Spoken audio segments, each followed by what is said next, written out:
Hi Aries, welcome to August. This is Teresa from Tarot by T. And before I start your reading, I want to call in some good energy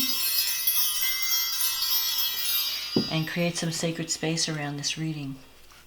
We have a full moon in Aquarius. We just finished a new moon in Leo, but I talked about that last month. So now we have a full moon in Aquarius. So whatever you've started at the new moon in Leo on the 31st should come to fruition or completion by the full moon in Aquarius on the 15th. And then we have a new moon in Virgo on the 30th. And I'll get into the astrology in a while. Let's see what's going on for Aries for the month of August. What does Aries need to know about August in terms of love, relationships, anything important? What is coming up this month for Aries? What does Aries need to know about love and relationships? What is coming up for Aries about love and relationships? And anything else that Aries needs to know for the month of August.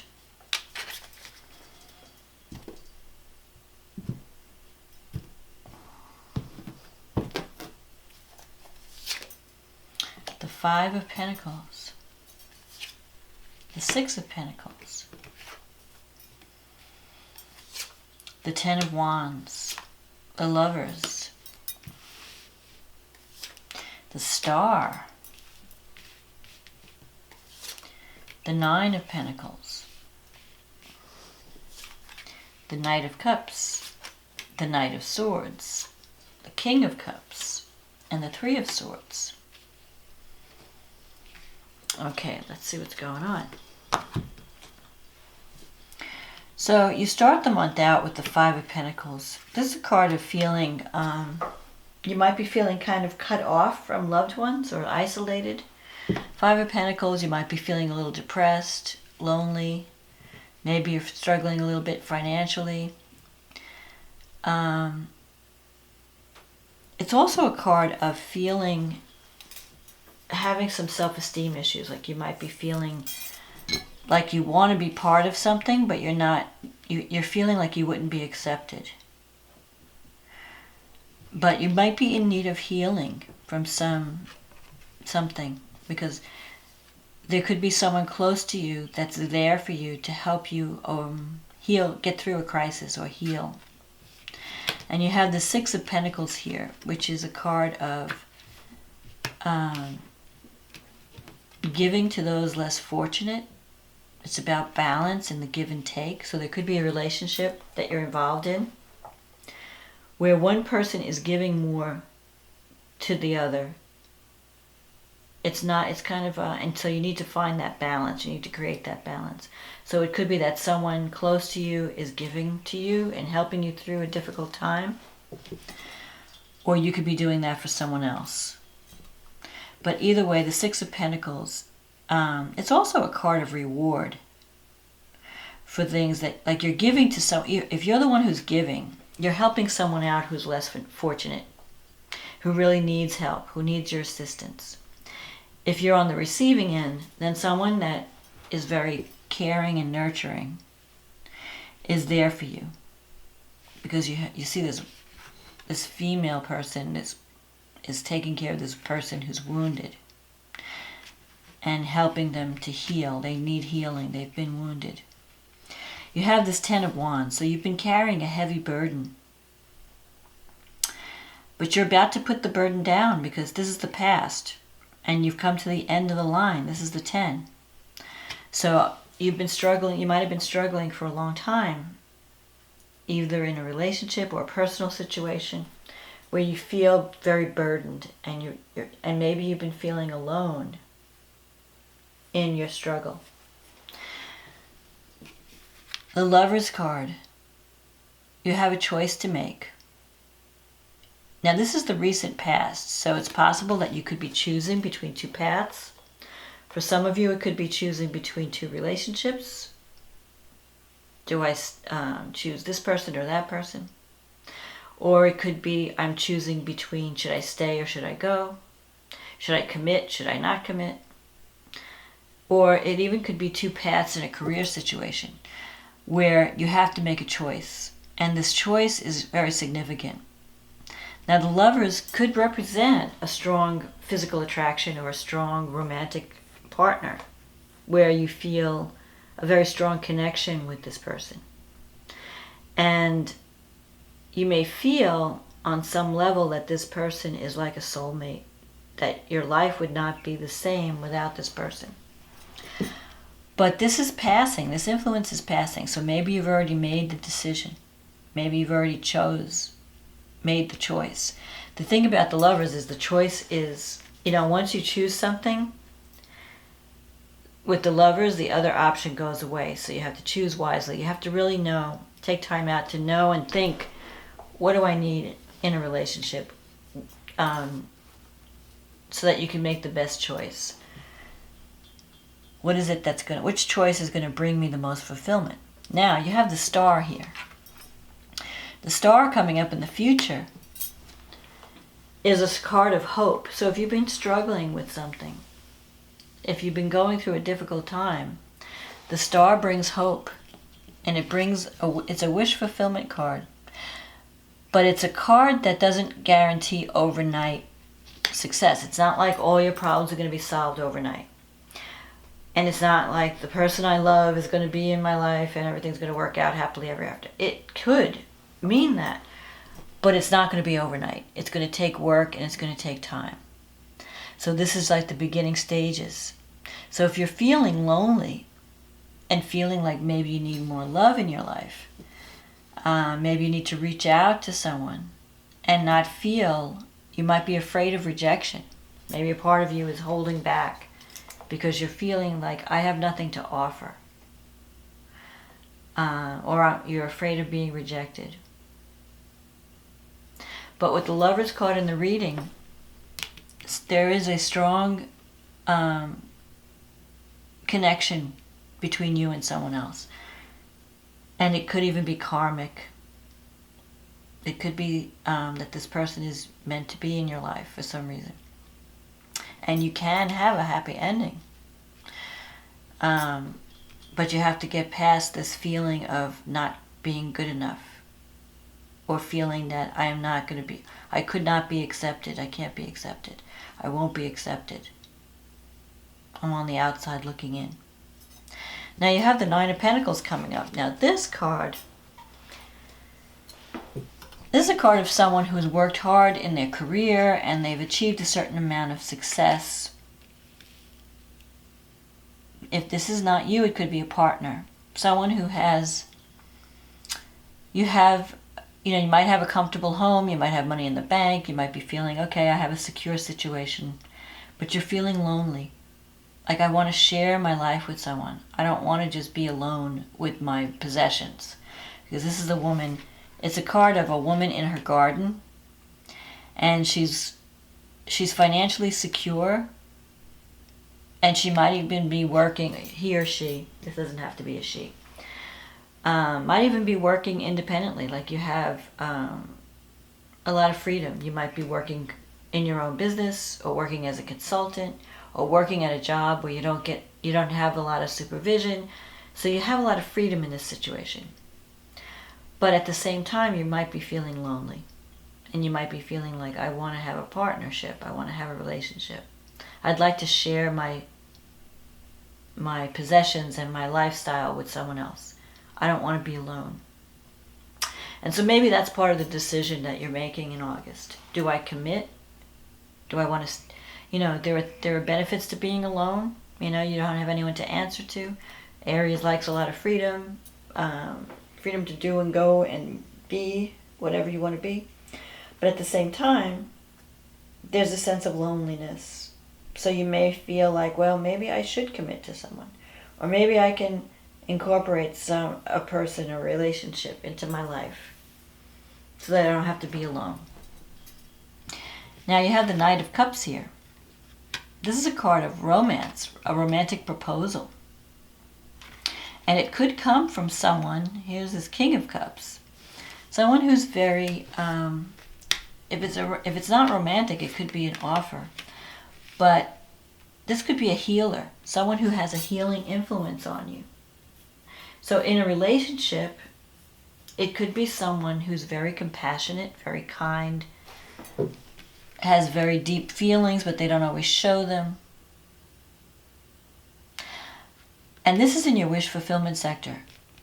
So if you've been wanting to heal from something and working toward that, maybe whatever you're struggling with, whatever, it could be emotional problems, depression, worries, this person can help you achieve a dream or a goal. Because this person is a healer. It could be a doctor, it could be a counselor, someone who you can talk to and they understand you. So it could even be a partner. But if it's not a partner, it could be someone in your environment that can help you, that is offering you either love or an opportunity. Because the Knight of Cups is definitely a proposal or opportunity. But it's in your negative thinking sector, so you might be feeling doubtful about this offer. But you shouldn't, because the Star is here, the Lovers are here. The offer is going to be a good one. Now, you have the Knight of Swords in your environment. This is a card of hasty energy, restless energy. You might be thinking of doing something spontaneous or doing something reckless. So you want to think twice before you make this decision. Don't do anything without giving it a lot of thought or without following, at least getting some feedback from someone else. Because this card, the person represented by this card, could be an air sign. And these people could be water signs. But this person is very very hasty in what they do. They make quick decisions. They don't always think of the consequences. So that could be someone in your environment that you may feel is being hasty or wanting to make changes too soon. But it could also be you, Aries, because Aries has that quality of wanting to just jump into things. They don't, sometimes you don't have patience. You have an idea and you just want to go for it. And you're not thinking of so you want to think of the consequences. Especially, Mercury is going direct at the beginning of August, but it won't be out of its shadow until the 15th. And at the same time that Mercury goes direct, Uranus goes retrograde, Jupiter comes online on the 11th. I mean, it's crazy. So you might want to talk to someone and get their opinion before you make major changes in your life. If you're thinking of doing something on impulse, don't do something impulsively. Give it some thought before you make your choice. Because once you make the choice, like I said, it's going to be set in stone. It's not going to be something you can go back on. This card could also have related to, we had the eclipses. And a lot of times people get eclipsed out of our lives when there's an eclipse. And you may have made a decision to take a new path, and this could represent the old path going away because now you're on this new path. You have the Three of Swords as an outcome card. This is a card, it could mean heartache. If you're separated from someone you care about, you could be feeling a sense of loss. You could be if you've had a falling out with someone, you could be feeling sorry and wanting to apologize. But it could also mean, the Three of Swords could also mean that it's time that you're cutting things out of your life that are not healthy for you, that are no longer serving you. So it could be a time of deciding, what do I need to keep in my life and what do I need to release? And this person can be a person that can help you. It could also sometimes, for some of you, might mean minor surgery. Something needs to be severed. It's not anything to worry about, nothing major. But I feel like you have this restless energy in August, like you want things to start happening. And you may be a little bit impatient. So trust in the offer that's coming your way. It's going to help you. I think this person is going to be more like a guide or an advisor that will help you decide what to keep and what to release. And so that you can make wise decisions. And it will help you get out of the funk that you've been in. So let's see what's going on with the astrology. Like I said, Jupiter is going direct on August 11th. Jupiter is great. It's a lucky planet. And where it's falling in your house will be the 9th house. Oh, you might be feeling like moving. And Uranus is going retrograde. Uranus right now is in your 2nd house. So your financial situation might be a little shaky. Especially because this full moon is happening in your 11th house. The moon will be in the 11th. And the sun will be in your 5th house. So, and you've got Sun, Venus, Mars. The Sun and Venus are conjunct, and Mars is pretty close to. And then Mercury is also in Leo, although it's not close to the Sun. But you have all these 4 planets. You have the stellium of 4 planets in Leo in your 5th house in August at this full moon. So something is culminating around a relationship, a romantic partner. Could be a creative project, because the 5th house relates to creative self-expression. So you might be finishing up something that something creative. It can also revolve around children. Something is coming to completion around children. Some decision that you're making about children. At the same time that this full moon in Aquarius, you may feel,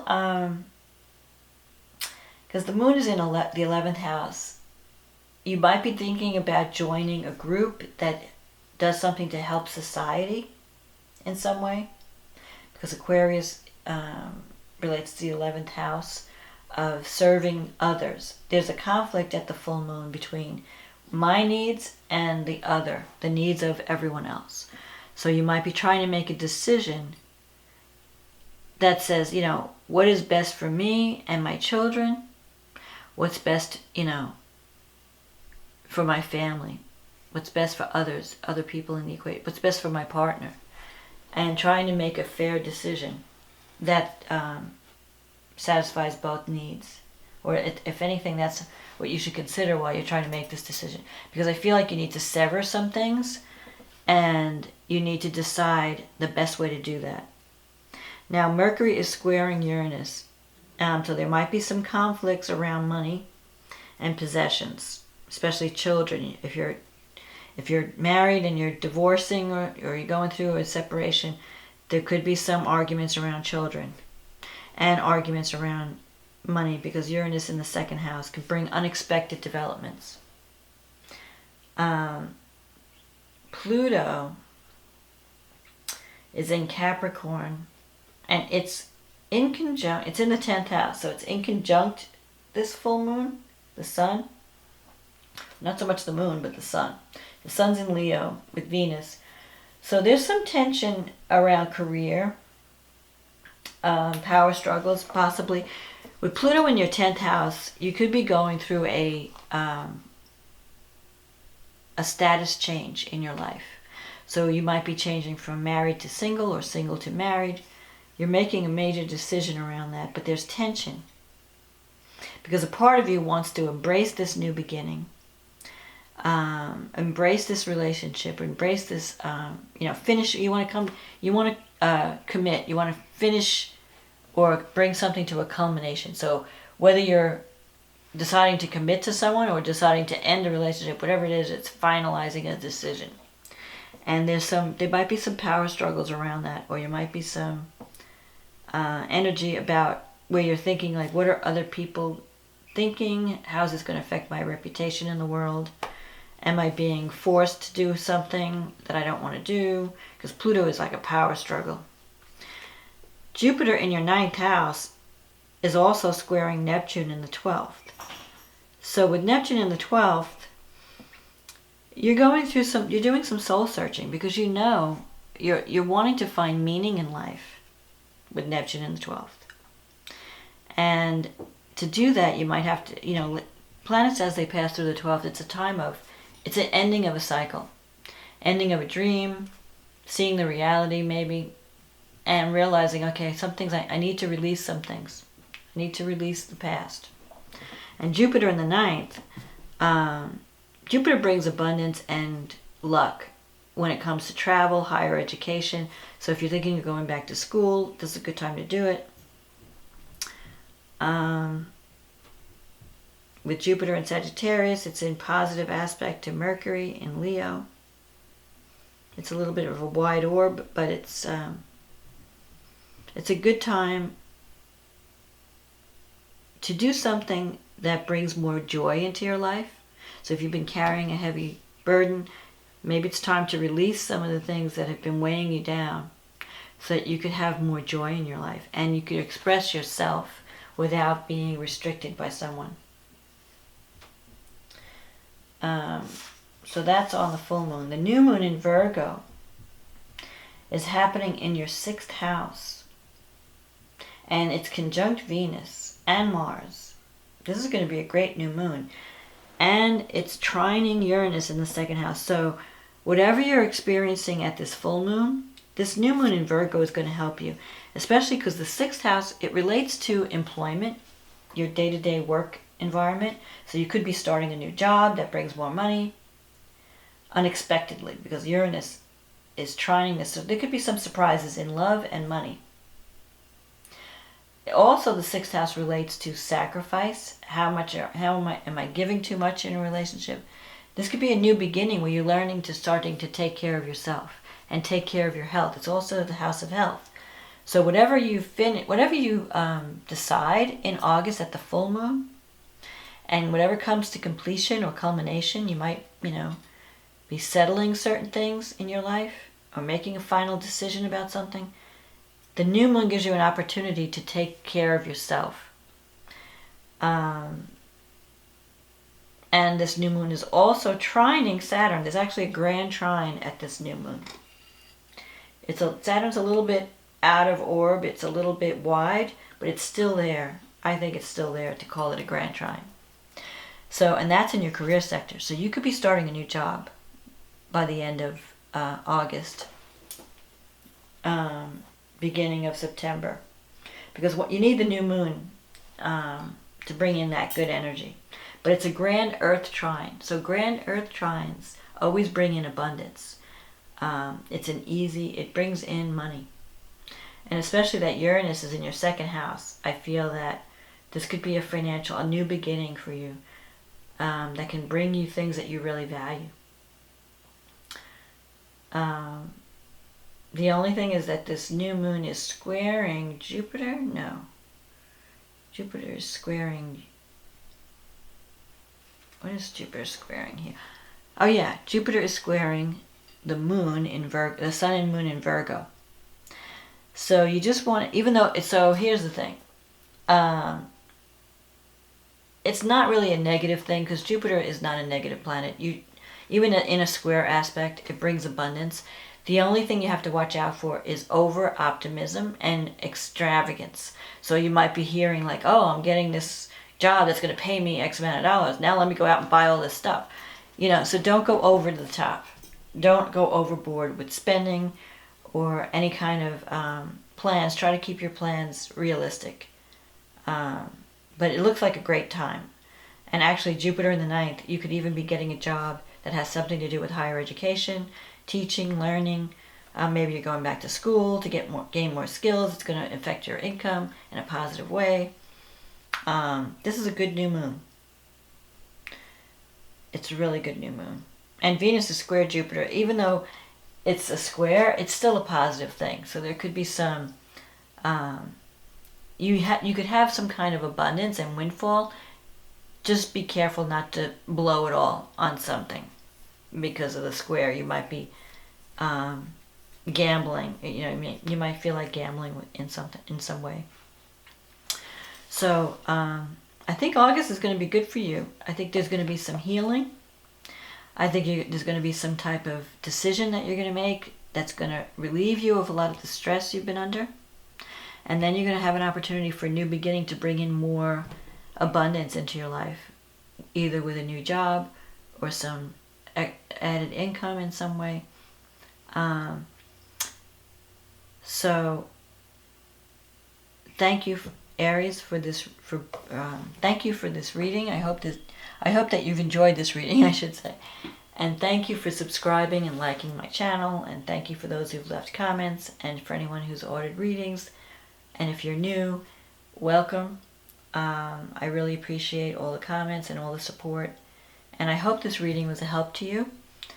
And I wish you the best of luck for August. And I will see you again next month. Okay, bye now.